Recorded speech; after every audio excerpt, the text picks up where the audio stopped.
was loud on this end. I don't know. Don't know how that landed over in your home, but I'll keep an eye. So welcome to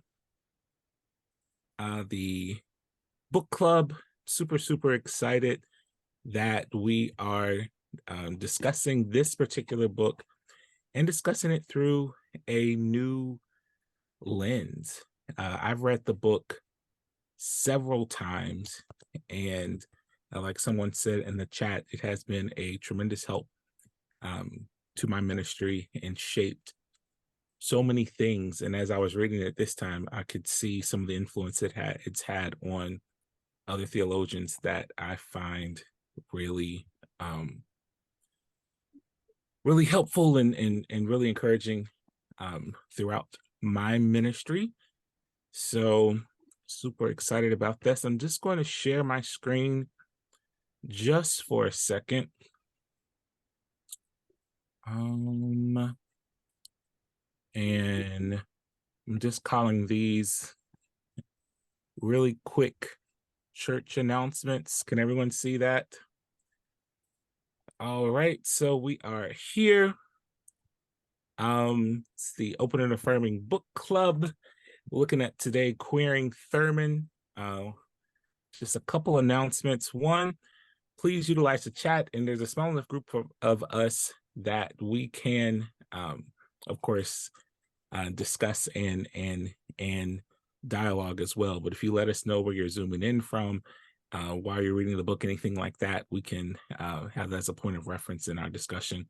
Like I said earlier, the discussion will be recorded, so it will be on our YouTube page. So you can, if you've registered for this, you will receive a link to the YouTube, so you can go back and check it out. If you don't want to be on camera, just turn off your camera, and you won't be filmed. Thanks for being here. There's a couple announcements. Some of our upcoming webinars. Reverend Timoth is doing a webinar next Thursday on using social media for ministry. He has a pretty vibrant social media presence. He is an awesome minister in the Southern New England Conference. Also, on September 28th at 7 p.m., we have my counterpart in the Room for All nonprofit, which serves the Reformed Church in America. Mitchell Leet is leading a discussion on bullying. This is something for families, for clergy. So if you know anyone, we're looking at types of bullying, bystander versus upstander, where to start, what to do. So we're super excited about this sad yet necessary discussion. Next month's book, we're looking to do the same as we did this month, but we're looking at The Cross and the Lynching Tree. One of the last texts by James Cone.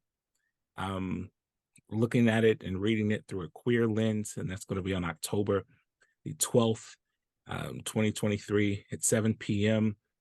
Other October webinars on the October 10th, we're looking at AI, using AI for ministry. There's a lot of AI that is out there, artificial intelligence. We're going to discuss the moral and ethical side of that and how some pastors are using that to help with their ministry, as well as developing your social media ministry with Pastor Sarah. Pastor Sarah, it's just a graphic of her if you've ever seen any of her videos.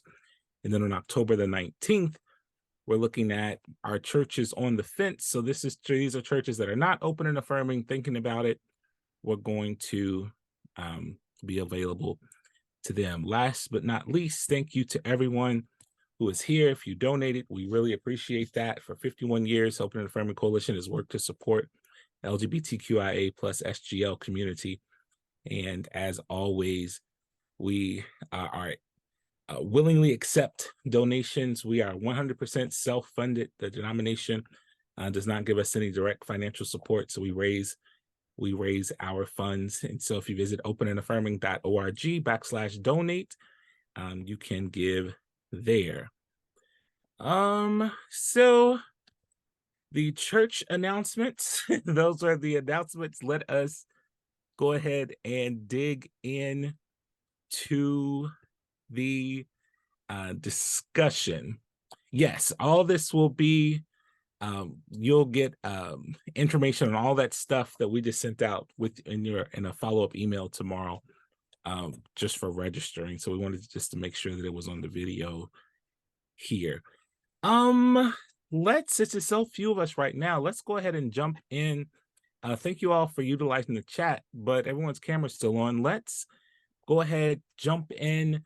And one of the things I usually like to do when I discuss a book is to ask people for a word or a couple of words of what you think of this text or how it spoke to you. If you do not want me to call on you, you can utilize that in the chat. So I'll go first just to give people a chance to do that. And if I don't see anything, I'll call your name. And if I call you and you don't want to say anything, you can just say pass or wave your hand, and no pressure at all. Again, my name is Reverend Derek Terry. I program coordinator for the coalition, and I pastor St. Peter's UCC in Cincinnati, Ohio. And if I had to sum this book up in one word, even though it was written 70 plus years ago, I would say timely. It's really timely for today. How about Bruce Fisher? Up, you're on mute, Bruce. I read the book, and I liked it. It was timely, at least as far as race relationships are concerned. I'm a little confused about, I'm anxious to hear about its connection with LGBT stuff. I'm excited about that. I am super excited about that. How about Richard Taylor? Hi. As I mentioned on the chat, my copy of it doesn't look like the copy you put on the screen because I wrote my copy 32 years ago, and I was serving as the pastor in one of the poorest cities in the United States at that time. And I think it's very relevant today. I've hesitated to use it with other people because I like to use things with inclusive language, and he's still speaking in the language of so many decades ago. And I think if he was here today, he would change it himself, with just having a sense of who he was. But, his relationship of Jesus to the people who lack power is so needed today because the church had been diseased by centuries of thinking it was part of the power structure. Love that. Thank you so much, Richard. How about Charlotte and then Lynette? This was my first introduction to Howard Thurman. I have many quotations from him, but I had not read a book. I'm somehow shocked to realize it was written in 1949. But I have read the book twice already, and I've only had it a week because I find it absolutely profound as giving us direction on how to live our lives with everyone. Love that. I love when someone says this is my first time being introduced to Thurman or any of those theological heroes that I have. So thank you for that. And Lynette.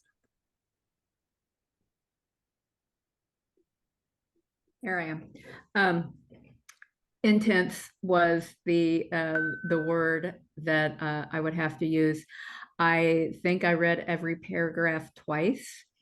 There was so much in every single word that he was using, and so powerful. I have a library copy, and I will confess that I've been putting little tiny check marks in pencil so that I can go back and write them out. They're just, and this was my first Howard Thurman book too. So I was very excited about reading a Howard Thurman book. Knew of him, of course, but yeah. Awesome. So just a little bit of centering for the discussion. I'm so thankful to you, Bruce, for speaking it into the room. That this text has usually been used as we talk about race and racial justice issues in not only our country but all over the world. James Cone would say the crucified peoples of the world, right? Those peoples who, as Richard said, lack power. And so I've always read this as like a precursor to like a liberation theology or something that was helping us to wrap our heads around where Jesus stands in these issues of marginalization and of oppression. And as I look at what's going on in our country right now, politically, as it relates to the LGBTQIA+SGL, the queer people of the world, I can't help but want to find something that helps me to wrap my head around what's happening. So when we look at the gay rights movement from Stonewall to present, many of us thought that as time goes by, things would get better, and things did get better for the LGBT community. So I look at, I came out and I'm 39. I have friends that are twice my age that struggle to come out until they were, older in life. And they look at me and they're like, oh, it's so much better because when I was your age, they're telling me things that they had to deal with. And even the Open and Affirming Coalition, been around for 51 years. And we look at the need for a coalition 51 years ago, why it was established, and the work that we've done to push to the nomination and to really challenge our idea of what it means to be a Christian and who can be a Christian and who can hold ordination and who can do these things. We've seen the UCC Church make a complete shift than where we were in 1972 before Bill Johnson was ordained. And so reading this, looking at this text, which I just read it a couple months ago because I read it every couple years, I kept looking at that whole idea of Thurman, the people whose backs are against the wall. The people whose backs are against the wall. And I had to so what do I think? So they're in this really crazy situation or crazy circumstance where other people are deciding what happens to them. And we see all these anti-LGBT laws, all these anti-trans laws, all these things that are happening all over the country. And so I wanted to read this text and discuss this text for what is the text? What is Jesus? What is this idea, this interpretation have to say to us in this community right now with what's happening? If you've seen any graphics, the number of anti-LGBT laws all across the country in this year compared to other years, it's crazy. And we know that 2024, with that being a presidential election year, we can see what's happening right now politically in our country and where laws are going. I'm here in Ohio. We've had some anti-LGBT laws go into effect, have some going into effect in September, some go into effect in October. I'm from Kentucky, and there's lots of anti-trans bills that have happened there. And so what does it look like for queer people, for LGBT people who have their backs against the wall? And how can we apply what Thurman was saying to then in 1949 to what people are experiencing now. And I want to just read just to set a tone. I bought one copy, I've worn out. I had to buy another copy because it's, paperbacks just don't last forever. But in a foreword from the 1996 edition by Vincent Harding, he said that his message is now replete with significance for many other people as well. Latinos, now we would even say Latinx, right? This is Latinx community, Native Americans, or we would say indigenous, Southeast Asians, many women, and gay and lesbian people are only the most obvious additions to Thurman's community of the wall. All of those who are standing with their backs against the wall. And if we had a 2023 version, I would add, poor people to that, and homeless people, and non-binary people, and all those people who, I love the way Richard put it, who lack power. Mm-hmm. So, one, let's just jump in. let's jump in. So, as you're reading this text and understanding it was written in 1949, what did you see that upset you or made you think of what was happening today? What popped up in your mind? Anyone?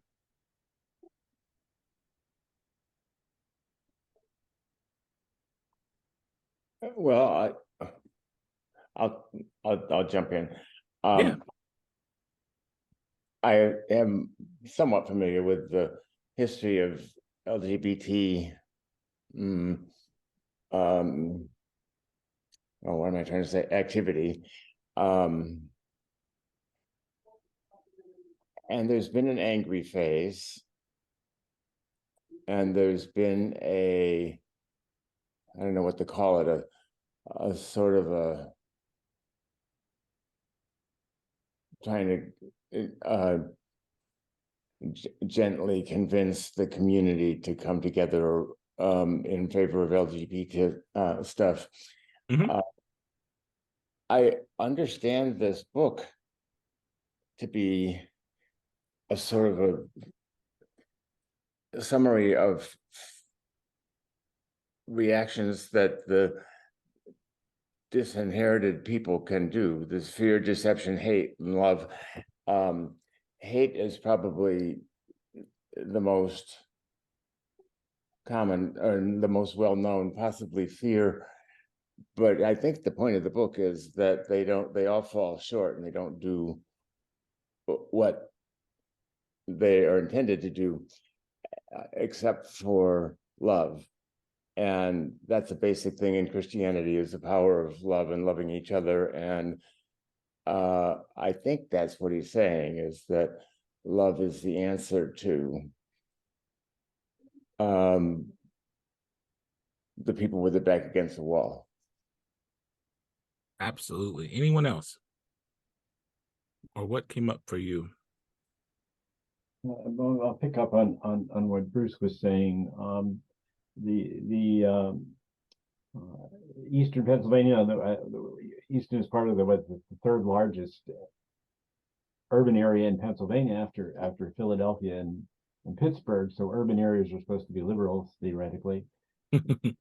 We have a local independent TV station here, and the big news is, this school district is not going to have, you've got to go into the bathroom of the way you were born, and this school district is authorizing their librarians to take so many books out, or they're demanding that the librarians take so many books out, and one librarian has quit, so they actually show on the television the school board meetings. And people are getting up and they're screaming hateful things that.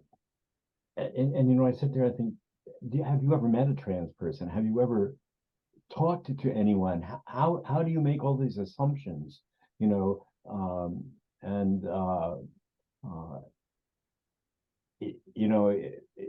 just rampant, and so the kind of things that Thurman is discussing about, you know, the how people have been indoctrinated and how what they have learned gives them, they think, the power of being hateful and you know, it's just so true as it was when he wrote it. Absolutely. Those school board meetings are so crazy to watch.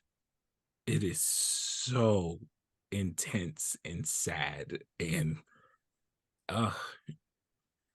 anyone else? Well, Vincent Harding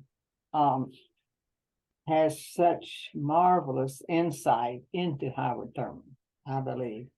And as I began reading, of course, before I had read about the hounds of hell, fear and hate, it was just amazing to me to read Vincent's words about Howard Thurman holding whoever the disinherited were, however we might see ourselves or another person in that category, to a level of integrity in which they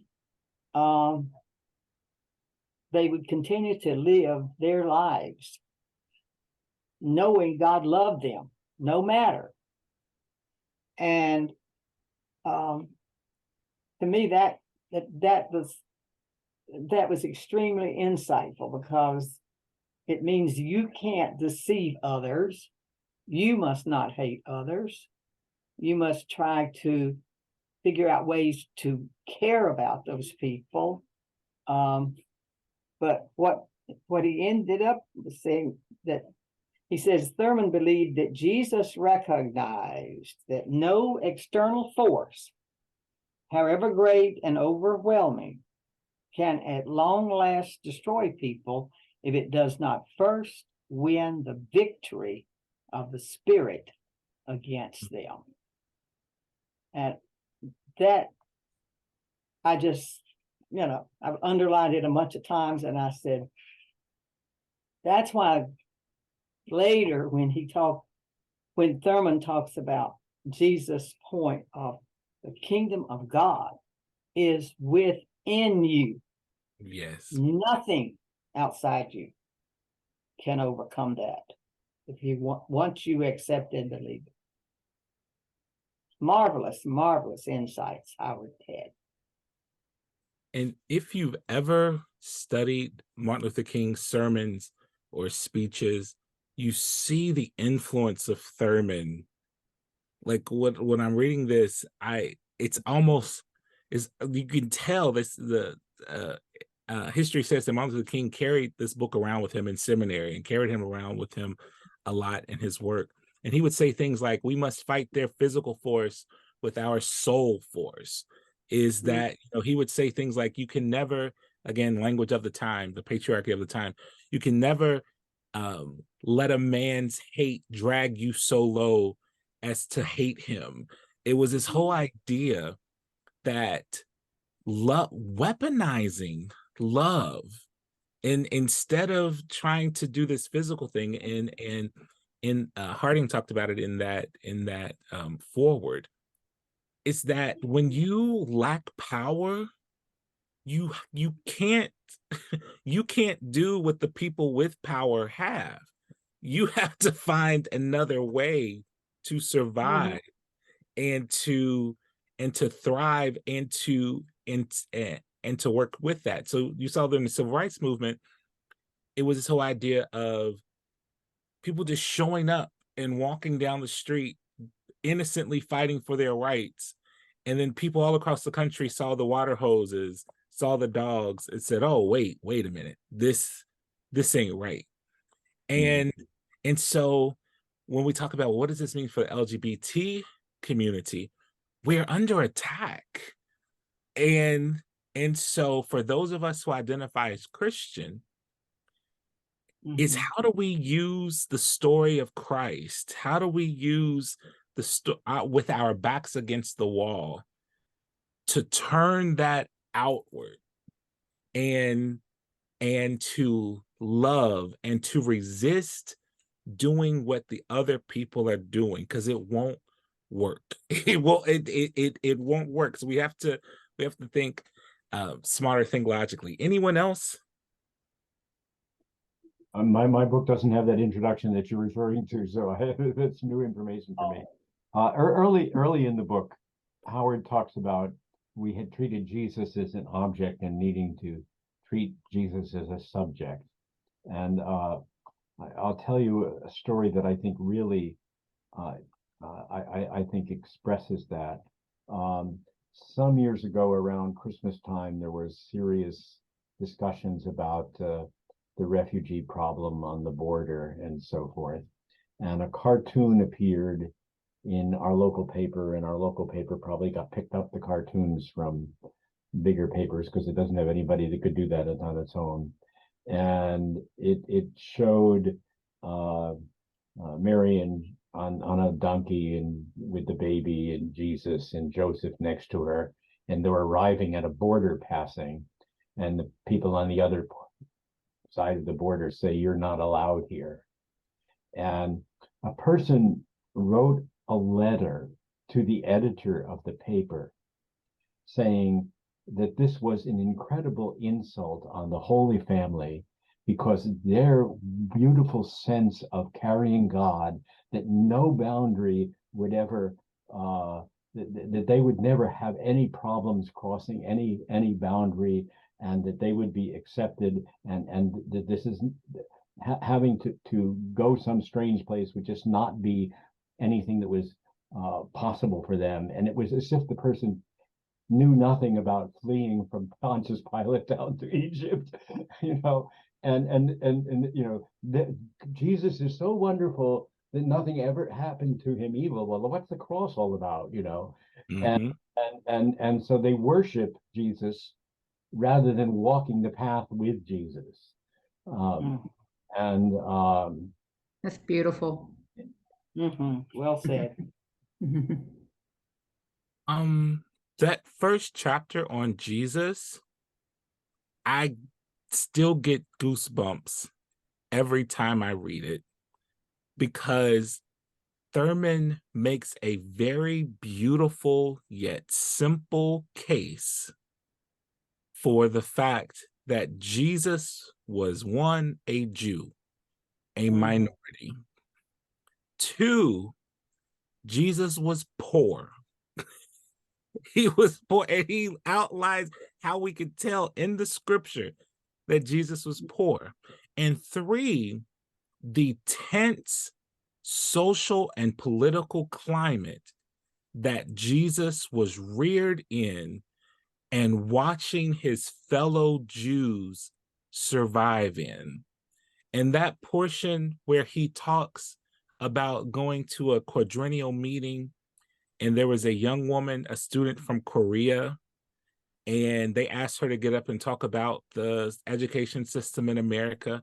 And she stands up and says, there's only one thing that a Korean should be talking about right now, and that's freedom from Japan.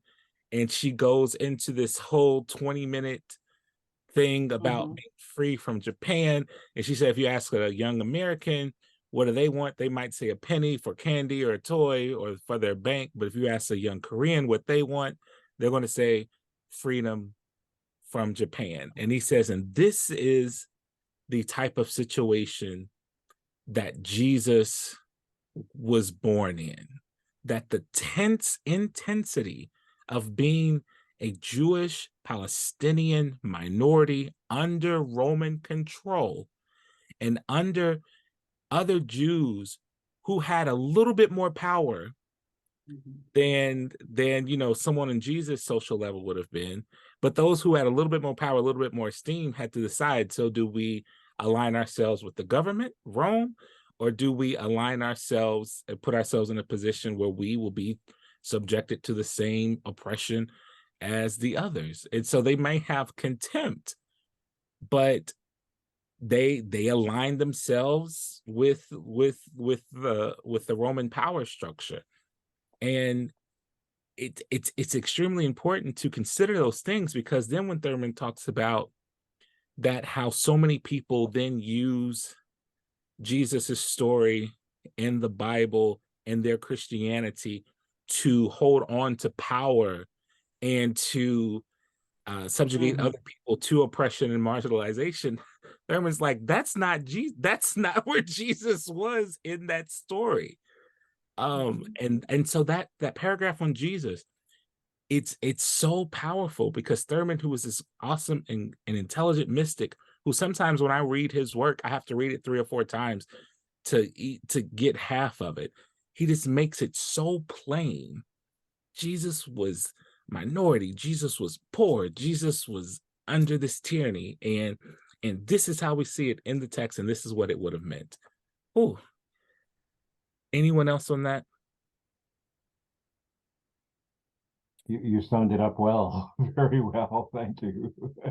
So then we have to, I think we have to talk about, because this is something that a question that I face all the time, that if people use the Bible, use Jesus, use Christianity to attack the LGBT community, which I identify as a queer, gay,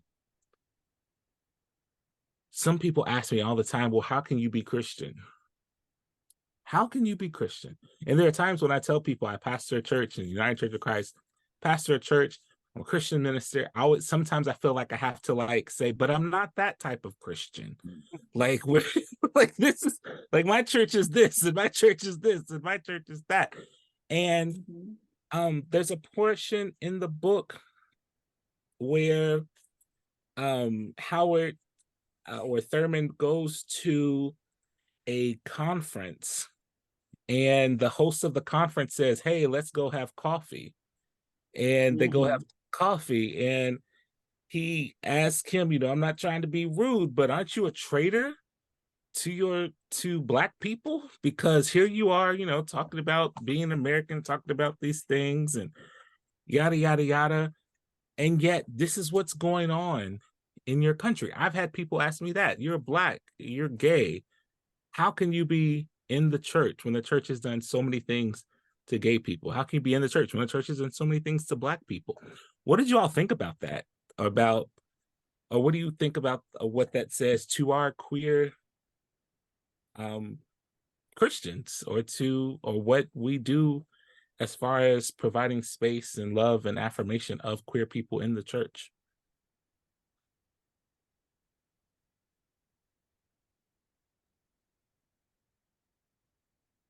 Some heavy. Well, I thought of some examples as I was reading through this. Of course, I looked at my own church, which is Good Shepherd United Church of Christ in Cary, North Carolina.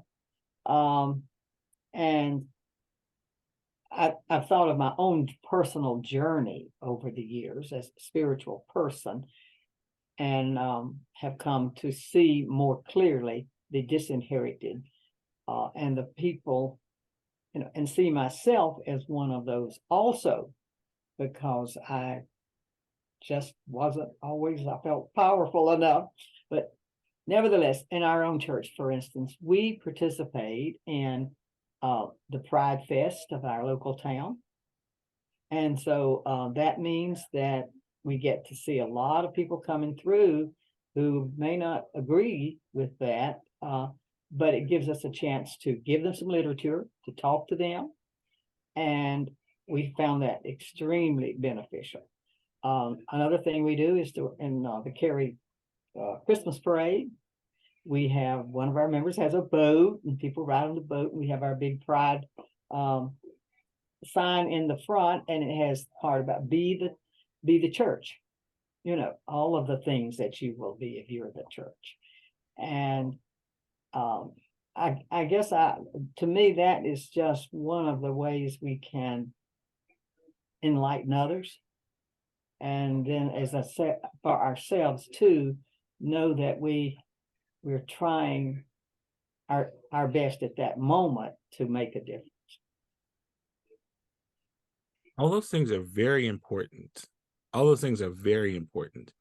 And that's one of the reasons that when churches ask, we're open and affirming, what should we do? And my response as in my role is always, get out of the church.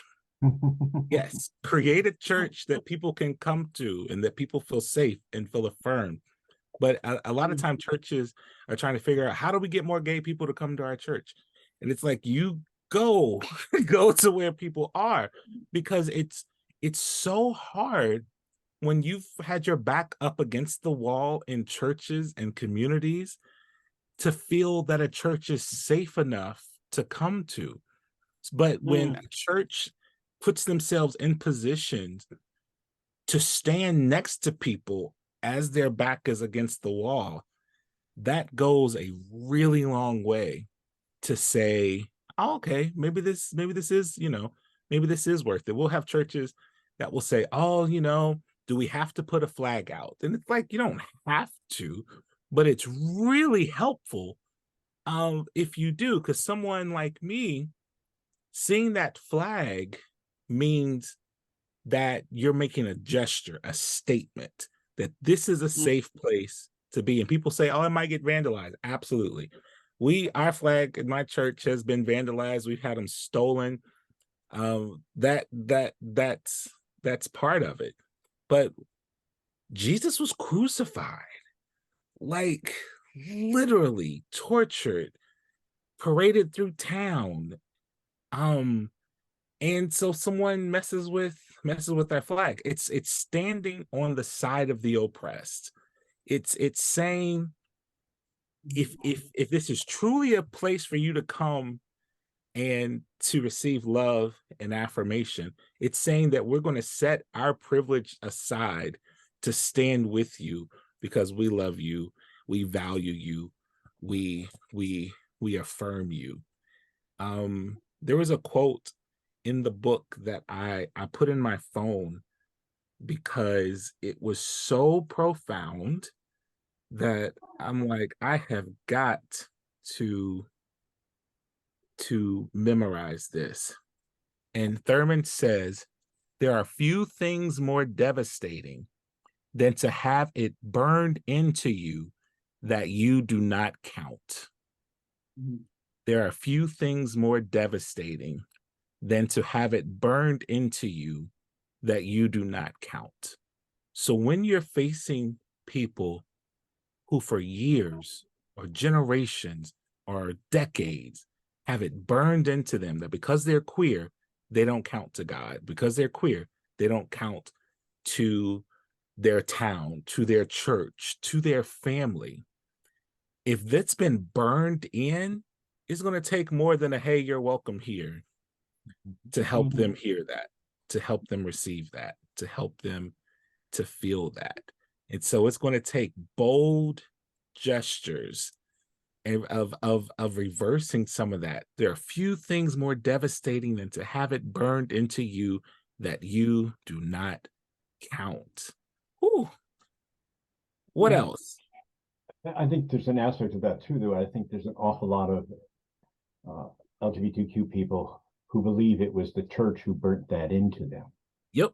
I'll tell an old story. I was pastor in downtown Providence, Rhode Island at the beginning of the century, and the church had become ONA, and we were the first church that was sort of in a position that everybody knew who we were because we were right in the middle of downtown. If you went shopping, you walked by our church. And so since we were so we started having a lot of LGBTQ people saying, "Oh, can we have meetings at your church?" So there was a LGBTQ task force at the time, and so they came and they were meeting in the church parish hall and having a meeting, and they began to have a discussion on should we start a campaign to get marriage equality through. And different people were coming up with what we might want to do, what would help, what problems we're going to face.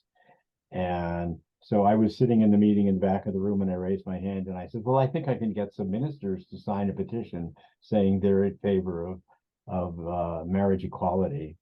And one person stood up and said, that's really useless because the church is our enemy, and the church has done this terrible stuff for us for so many centuries, and there are no churches that will ever support us. Now, the guy is saying this in the parable of our church building, but the burned-in sense that the church is the enemy was right there. And you know, a month later, I came back. I said, "Well, I have 25 signed up already," and the room went, "Oh, there could be 25 clergy that were in favor of this." Well, you know, we talked about, hopefully we thought we were to be in a better time, and I think we are sort of in a better time, but there's still an awful lot of people that I meet who have that burned in, you know, sense, and the church is the problem. And I don't know how we get through to actually, so many people are so electronically, I'm too old to be this great electronics person, but the local newspaper in my town will only carry news of a church if A, it's closing and they don't know what to do with the building, or B, it's having a scandal.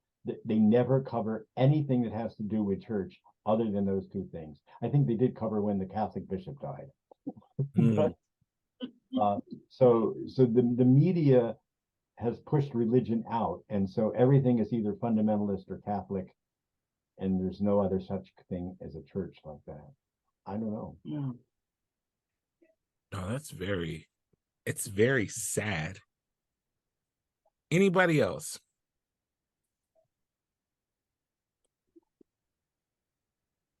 Well, I would just comment that I get frustrated with all of that. The church is the enemy. I get it that people have had bad experiences in church. I know that, and that the church has missed the boat on a lot of things, and sometimes brings up the rear rather than leading, and all of that. But I also say, come and see. I don't belong to a dogmatic church, for instance, and I have this brother who was going on all the time about dogma and myth in the church. So he is basically a non-believer. He was raised in a congregational church with me. I don't remember that they ever lost that much sleep over exactly what you believe.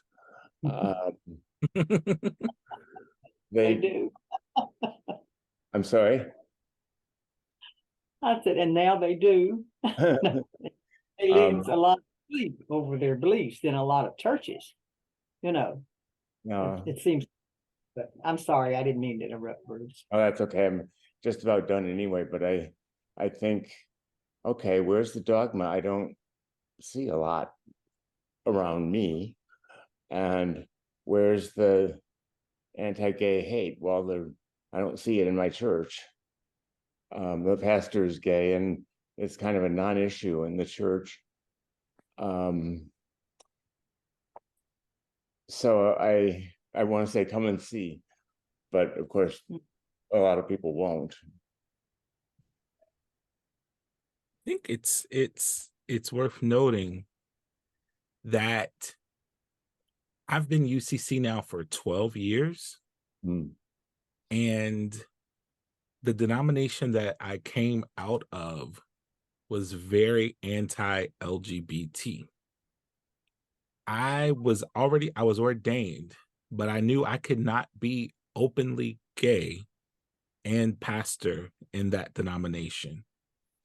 Well, the rule of the denomination was you couldn't be openly gay and be ordained. Well, I was already ordained, but like if that's the rule, then do they say, oh, well, were you gay when we ordained you? And so there was this pressure to, of course, be closeted. And when I was talking to people, I was like, yeah, I think I gotta go. I don't think I want to do this forever. And my friends were saying, you can pastor and be gay, you just can't be open.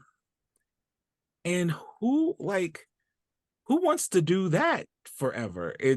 So I discovered the UCC church, came out, and this has been a really comfortable, beautiful place to be.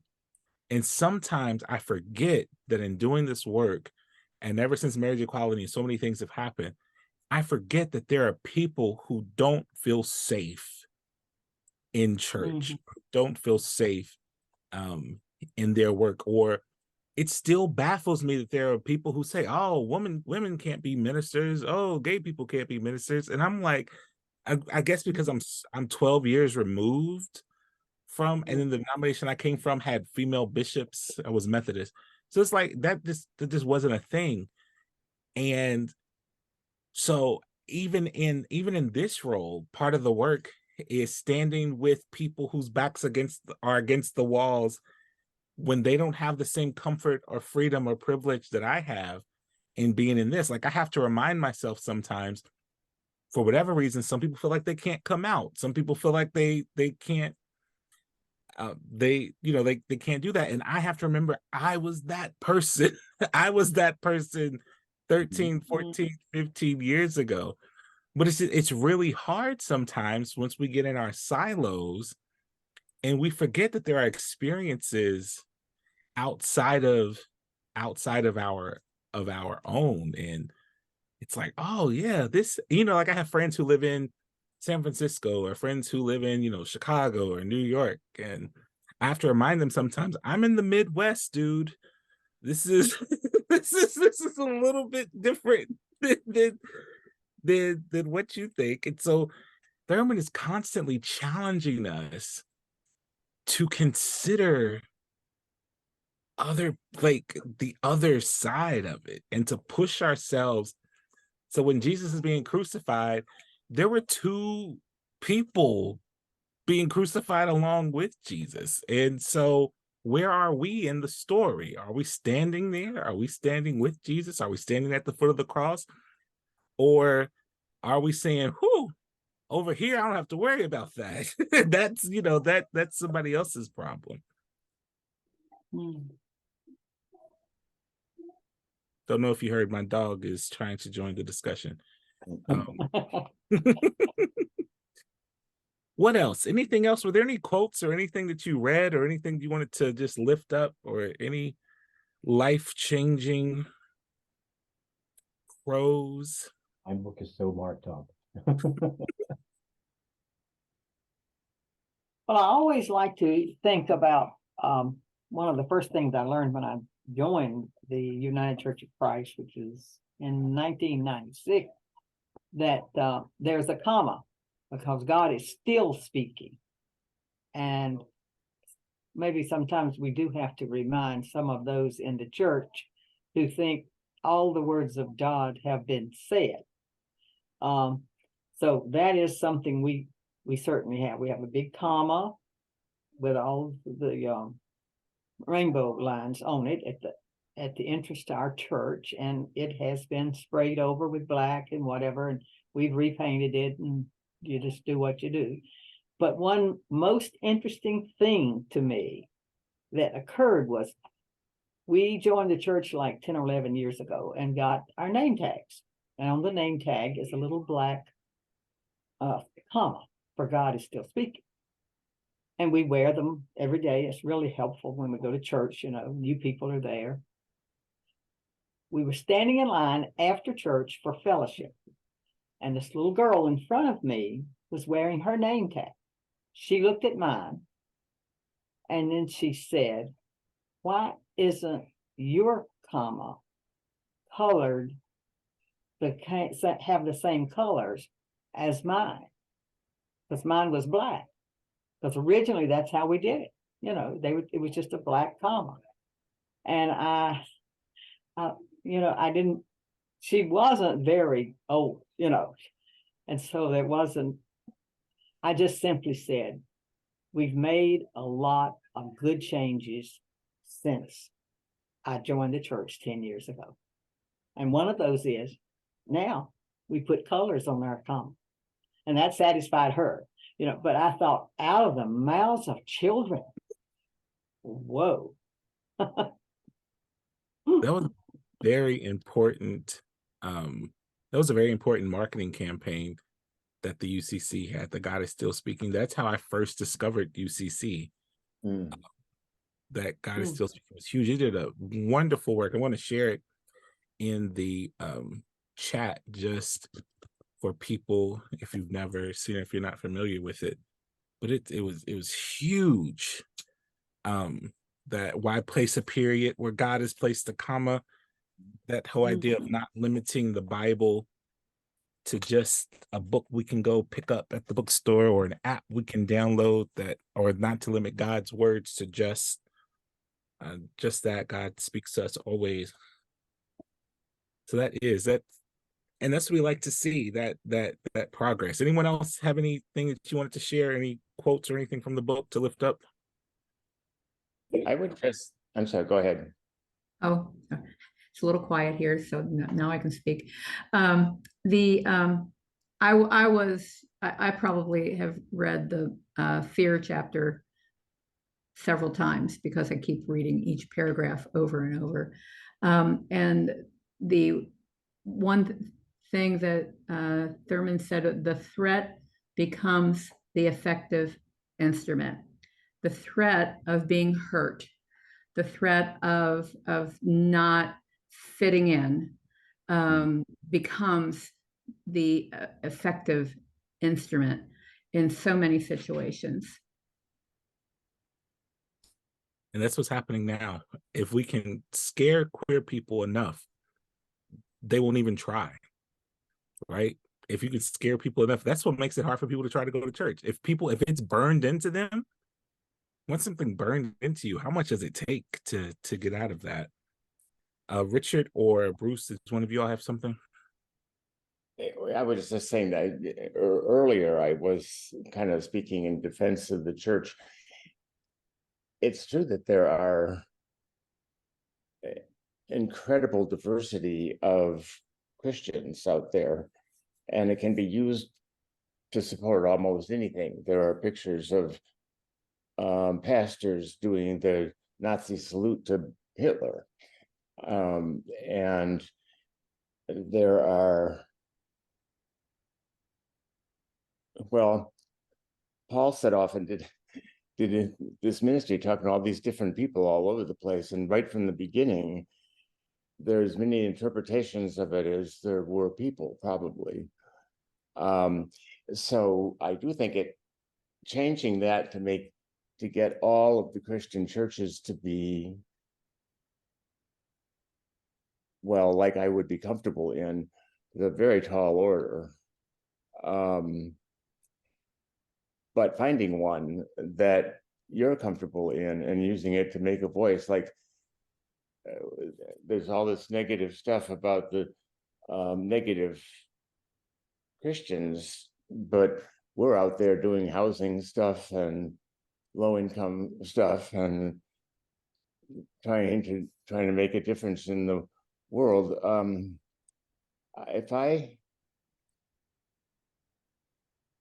I don't know what I'm saying.